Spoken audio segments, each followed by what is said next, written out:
Hi guys and welcome to my channel. Today I've got a story for you that is as rich as a triple layer chocolate cake, but way less sweet.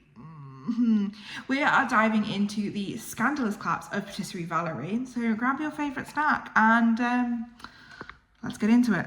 Okay, for those of you that don't know, Patisserie Valerie is this beloved cafe chain in the UK, famous for its delicious cakes and pastries and all things yummy.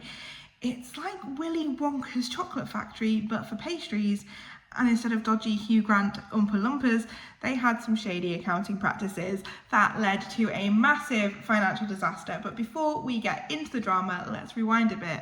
Patisserie Valerie was founded back in 1926 by a lady named Esther van Giscum, also known as Madame Valerie. She was born in Ostend, Belgium in 1900 and moved to London and opened her first patisserie in 1926 on the corner of Dean Street and Old Compton Street in Soho. The cafe quickly became popular for its continental pastries and cakes. Esther ran the business until her retirement in 1965. The chain grew slowly, but by the early 2000s, it was booming under the ownership of the Skazlo brothers. The Skazlo brothers, Enzo and Robert, were instrumental in expanding Patisserie Valerie from a single cafe to a small chain. In 1987, they acquired the business from the descendants of the original founder, Esther, and under their new ownership, they grew the patisserie from a single location in Soho, London, to 9 branches, including high-profile locations in Piccadilly and Kensington. The brothers focused on maintaining the brand's reputation for high-quality pastries and a continental ambience, laying the foundation for its later expansion. In 2006, Luke Johnson, who you might know as the former director of Pizza Express, bought a controlling stake in the company. Luke is a well-known British entrepreneur, investor and business leader with a diverse career spanning several industries. Born in 1962, Johnson studied medicine at Oxford University before switching to business. He first gained recognition for his role in expanding the Pizza Express chain in the 1990s, significantly growing the brand and taking it public. He has since invested in and chaired numerous businesses, including Strada, Giraffe and Patisserie Valerie. Known for his business acumen, Johnson has also been involved in various philanthropic activities. He's a columnist on entrepreneurship and business in the UK press. Under his leadership, Patisserie Valerie expanded rapidly, going from just a handful of shops to nearly 200 locations by 2017. Sounds like a sweet success story, right? Well, not for long.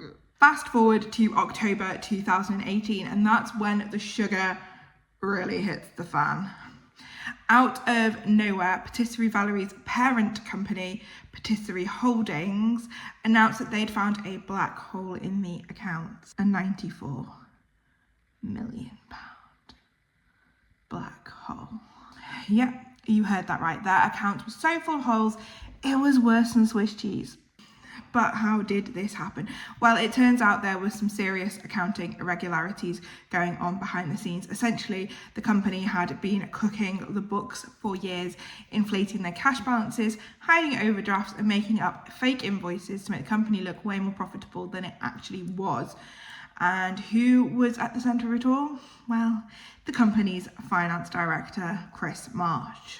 Chris Marsh, before becoming financial director for Patisserie Valerie, had a background in finance and accounting with numerous professional qualifications, including that of being a ACA chartered accountant. He had experience in financial management and was responsible for overseeing the company's financial operations. His background prior to joining Patisserie Valerie included roles in finance and accounting, though specific details about his early career are less widely reported.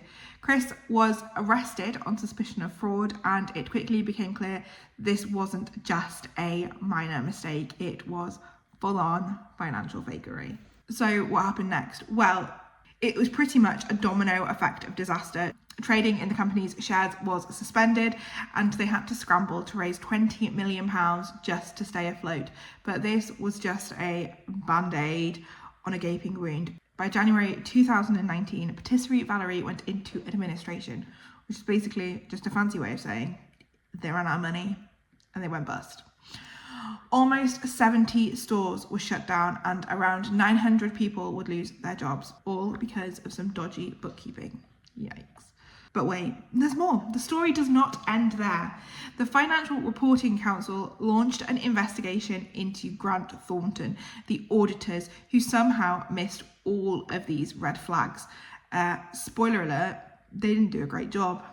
Who is Grant Thornton? Well, Grant Thornton traces its roots back to 1904 when it was founded as Alexander Grant & Co. in Chicago by Alexander Richardson Grant, a former senior accountant with Arthur Anderson. And the firm initially focused on providing accounting services to small and medium-sized businesses. Over the decades, it expanded both domestically and internationally, eventually becoming a global network of independent accounting firms. In 1980, Alexander Grant & Co. merged with UK-based Thornton Baker, leading to the creation of Grant Thornton International, which today is one of the largest accounting and advisory firms in the world. The firm has a reputation for serving mid-market companies and provides a wide range of services, including audit, tax advisory services. Grant Thornton has grown significantly over the years and now operates in more than 130 countries, with a strong presence in the United States, the United Kingdom, and Europe. They were fined £2.3 million for their role in the scandal. Is that enough? Is that enough for like 900 jobs though? Like, there was something dodgy. 900 jobs and £2.3 million. Anyway, as for Chris Marsh, naughty Chris, he, along with 3 others in September 2023, was charged with conspiracy to defraud. And they are accused of inflating the company's cash balances and providing false documents to the auditors. The criminal trial is set to go down in 2024, so some point this year. So stay tuned for that drama. I will report back when it happens. Now let's talk about the bigger picture here. What does this mean for corporate governance? What lessons have we learned? Well, the Patisserie Valerie scandal highlighted some serious flaws in how companies were being audited and overseen. In response to this, the UK has tightened its corporate governance rules to prevent something like this from happening again. For instance, there's been a push for more rigorous auditing standards, greater accountability for company directors, and increased scrutiny of financial reporting. The Financial Reporting Council, which oversees auditing in the UK, has been cracking down on audit firms, making sure that they're now doing their jobs properly, and they've introduced tougher penalties for auditors who fail to spot irregularities, like the £2.3 million slapped on Grant Thornton in this case.